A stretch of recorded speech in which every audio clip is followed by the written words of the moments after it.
নমস্কাৰ।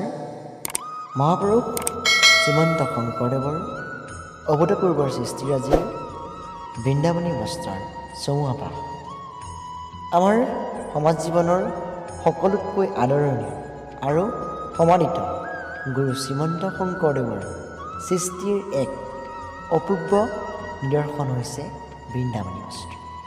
পৰম পুৰুষ পৰমেশ্বৰ ভগৱান শ্ৰীকৃষ্ণৰ লীলাসমূহৰ চিত্ৰ প্ৰকাশ ঘটিছে এই বৃন্দাবনী বস্ত্ৰ। চিত্ৰৰ মাধ্যমেৰে ভগৱানৰ লীলাসমূহ সাধাৰণ জনগণৰ মাজত প্ৰচাৰ কৰি ভক্তিৰ বীজ সঞ্চাৰ কৰাত এক অভূতপূৰ্ব ভূমিকা গ্ৰহণ কৰিছে এই বৃন্দাবনী বস্ত্ৰ।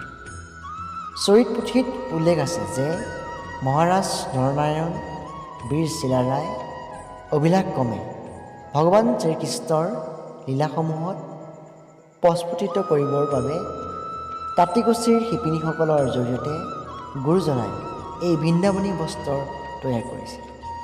এই বৃন্দাবনী বস্ত্ৰভাগী 120 হাত দীঘল আৰু 60 হাত বহল। মথুৰা দাস বুঢ়া আটায়েও এই বস্ত্ৰভাগী তৈয়াৰ কৰাত গুৰুত্বপূৰ্ণ ভূমিকা গ্ৰহণ কৰিছিল। প্ৰায় 6 মাহ 20 দিনৰ সময় প্ৰয়োজন হৈছিল এই বস্ত্ৰভাগ তৈয়াৰ কৰিবলৈ। বস্ত্ৰভাগী খুলি প্ৰদৰ্শন কৰিবৰ বাবে প্ৰায় 60জন মানুহৰ প্ৰয়োজন হৈছিল। অসমৰ থলুৱা সম্পদ ৰাশিৰে তৈয়াৰ কৰা এই বস্ত্ৰভাগী কালক্ৰমত অসমৰ পৰা হেৰাই যায়। বৰ্তমান ইয়াৰ অৱস্থিতি ৰূপ ইংলেণ্ডৰ ভিক্টৰিয়া আৰু এলবাৰ্ট সংগ্ৰহালয়ত সংৰক্ষিত অৱস্থাত আছে।